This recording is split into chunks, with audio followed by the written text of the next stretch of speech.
बहुत पाए खा लिए, बहुत निहारी खा ली, अब कुछ दर्दें जो है वो उठना शुरू हो गई हैं, तो आपको चेक कराने की ज़रूरत है कहीं आपका यूरिक एसिड लेवल्स जो हाई नहीं हो रहे हैं। क्योंकि जब हम बहुत ज़्यादा जो है वो रेड मीट का इस्तेमाल करते हैं और ऑर्गन मीट्स का डाइट में इस्तेमाल करते हैं तो हमारा यूरिक एसिड बढ़ने के चांसेस जो है वो बढ़ जाते हैं। तो आज की इस वीडियो में हम यूरिक एसिड के हवाले से ग़ज़ाई हदायत के बारे में बात करेंगे कि आपको डाइट में क्या अवॉइड करना है और क्या लेना है ताकि आप यूरिक एसिड को अपनी डाइट के ज़रिए ही कंट्रोल कर सकते हैं। क्लिनिकल न्यूट्रिशनिस्ट और रजिस्टर्ड डाइटिशियन। तो बेसिकली यूरिक एसिड क्या है? यूरिक एसिड जो है हमारी ब्लड में जब बढ़ जाता है तो उसको हम हाइपर यूरिसीमिया कहते हैं। और ये हाइपर यूरिसीमिया हमारे हमेशा स्मॉल जॉइंट्स पे पहले हमलावर होता है, यानी कि जब आपका यूरिक एसिड लेवल्स बढ़ते हैं तो सबसे पहले आपकी हार्ट के जो जॉइंट्स होते हैं इनमें आपको दर्द महसूस होती है और फिर ये बड़े जॉइंट्स यानी कि घुटनों की तरफ चला जाता है। घुटनों में आपको दर्द होती है और एंकल्स में आपको दर्द होती है, आपकी टोज में आपको दर्द हो रही होती है, उठने बैठने में आपको तकलीफ हो रही होती है। और जब यूरिक एसिड के आर्थराइटिस की तरफ आप चले जाते हैं जिसको हम गाउट कहते हैं तो बेसिकली उसमें पेन्स के बहुत ज़्यादा अटैक होते हैं और मरीज़ के लिए ये बहुत ही पेनफुल आर्थराइटिस जो है वो बन जाता है। लेकिन ग़ज़ा में आप बहुत सारी अपनी तब्दीलियाँ कर सकते हैं ताकि आप यूरिक एसिड को ग़ज़ा के ज़रिए जो है वो कंट्रोल करें।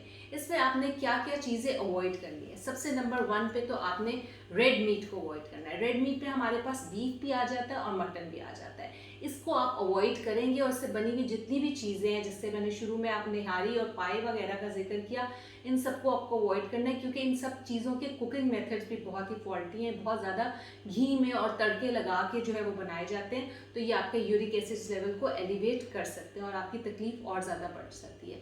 फिर इसके बाद हमारे पास ऑर्गन मीट्स आते हैं। जितने भी हमारे पास ऑर्गन मीट्स हैं उसमें फेफड़े हैं, गुर्दे हैं, कपूरे हैं, ये सब लोग जो है वो बहुत शौक से खाते हैं। लेकिन अगर आपका यूरिक एसिड बढ़ा हुआ है तो आपने इससे जो है वो परहेज़ करनी है।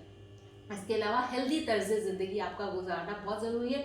और अगर आपका वज़न ज़्यादा है तो ये बहुत ही एक मेन पॉइंट है, तो आपका यूरिक एसिड लेवल्स जो है वो भी कंट्रोल में नहीं आएगा और आपकी दर्दों में भी कमी नहीं आएगी। तो सबसे पहले आपको अपने वज़न के ऊपर नज़रसानी करने की ज़रूरत है कि आपका वज़न जो है वो आपका जो नॉर्मल BMI है उसकी रेंज में आना चाहिए, जो आपकी कद के हिसाब से निकाला जाता है। तो बेसिकली ये वो चीज़ें हैं जिनको आपको परहेज़ में रखनी है। फिर विंटर्स के आते ही बहुत सारे लोगों को यूरिक एसिड का मसला इसलिए भी होता है क्योंकि हम सब मिलके सरसों का साग बहुत शौक से खाते हैं विंटर्स में, उसका तड़का भी होता है। इसके अलावा हम खा भी ज़्यादा लेते हैं, तो बेसिकली सरसों का साग भी आपका यूरिक एसिड जो है वो बढ़ा सकता है। तो अगर आप खाना चाहते हैं तो इसको मॉडरेशन में रह के खाएं। तो असल जो की है हमारे यूरिक एसिड को कंट्रोल करने की वो यही है कि आप हर हेल्दी फूड जो है वो खा सकते हैं, लेकिन उसको आपने एतदाल में रहकर जो है वो खाना है। फ्रूट्स और वेजिटेबल्स का इस्तेमाल आपकी डाइट में ज़्यादा से ज़्यादा होना चाहिए, जिसमें हमारे पास घिया है, टिंडे हैं, तोरियां हैं, शलजम है, भिंडी है। ये सब वो फ्रूट्स हैं जो आपकी यूरिक एसिड को कंट्रोल करने में हेल्पफुल साबित होंगे। तो इनका शुमार जो अपनी डाइट में ज़्यादा से ज़्यादा करें।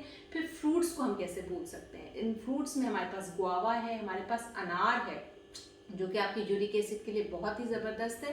फिर चेरीज़ जो है वो यूरिक एसिड पेन को कम करने के लिए जो बहुत मशहूर हैं।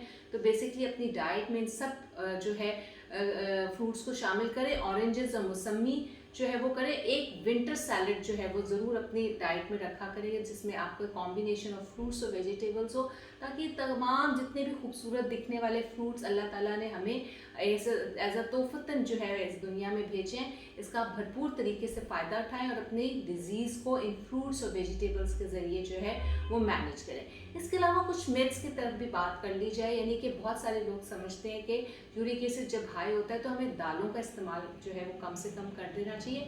ऐसा बिल्कुल भी नहीं है। दालों को भी आप मॉडरेशन में इस्तेमाल कर सकते हैं, जिसमें सबसे अच्छी दाल जो आप इस्तेमाल कर सकते हैं वो है मूंग की छिलकों वाली दाल, यानी कि वो हरी दाल जो हम अक्सर खिचड़ी पे बनाने में यूज़ कर रहे होते हैं, तो वो आप ज़रूर बना के खाएं। माश की और चने की दाल को आप जो है 2 हफ्तों में एक दफ़ा इस्तेमाल कर लें, यानी कि अगर आप बहुत ज़्यादा खाते हैं तो उसका जो आप इज्तनाब कर सकते हैं। तो ये वो कुछ एहतियातें हैं जिनको आपको करने की बहुत ज़्यादा ज़रूरत है। आपकी डाइट जो है वो कंट्रोल होगी, पोर्शन साइजेस जो है वो मॉनिटर होंगे, मॉडरेशन यानी कि एतदाल में रह के आप सब चीज़ें खाएंगे। यानी कि अगर आप चावल खाना चाहते हैं तो आप ज़रूर खाएं, लेकिन वही चीज़ है कि हम कितने खा रहे हैं, किस कॉम्बिनेशन में खा रहे हैं, किस मिकदार में खा रहे हैं और कितने कितने अरसे बाद खा रहे हैं। ये सब चीज़ें जानना जो है वो बहुत ज़्यादा ज़रूरी है। हफ्ते में 2 दफ़ा आप चावल खा सकते हैं माई प्लेट कॉन्सेप्ट के साथ, जिसमें आपका सैलेड और रायते का भी कॉम्बिनेशन होगा, तो आपका यूरिक एसिड बिल्कुल भी नहीं तंग करेगा। तो बेसिकली मॉडरेशन को हमने साथ रखना है, साथ फिजिकल एक्टिविटी को हमने नहीं भूलना। फिजिकल एक्टिविटी भी हमने रखनी है। आप जितनी वॉक कर सकते हैं वॉक करें, अपने वेट को जो है वो उसके ऊपर नज़रसानी करें। फिर आपने पानी कितना पी रहे हैं इसके ऊपर भी आपने देखना है कि पानी भी आप पिए।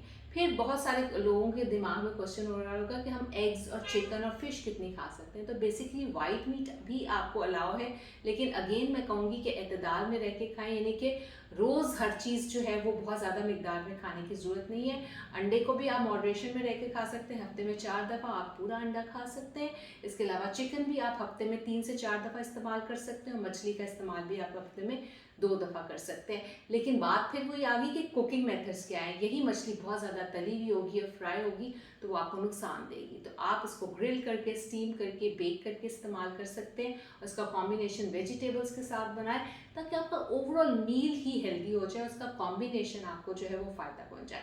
तो बेसिकली मेरा एज अ न्यूट्रिशनिस्ट यही मोटिव होता है कि मेरे जो क्लाइंट्स जिनका यूरिक एसिड बढ़ा हुआ है उनकी डाइट को कंट्रोल करके और डाइटरी मॉडिफिकेशन के ज़रिए ही हम उनके यूरिक एसिड लेवल को कंट्रोल करें, ना कि उनको लाइफ टाइम के लिए गोली जो है मेडिकेशन का सहारा लेना पड़े। अगर आप लोगों को मेरी ये वीडियो अच्छी लगी है तो कमेंट सेक्शन में ज़रूर बताइएगा, और अगर आप लोगों के कोई भी क्वेश्चंस है और कोई भी सजेशंस है कि मैं अपनी आने वाली वीडियोस किन टॉपिक्स पे बनाऊं तो वो भी कमेंट सेक्शन में ज़रूर बताइएगा।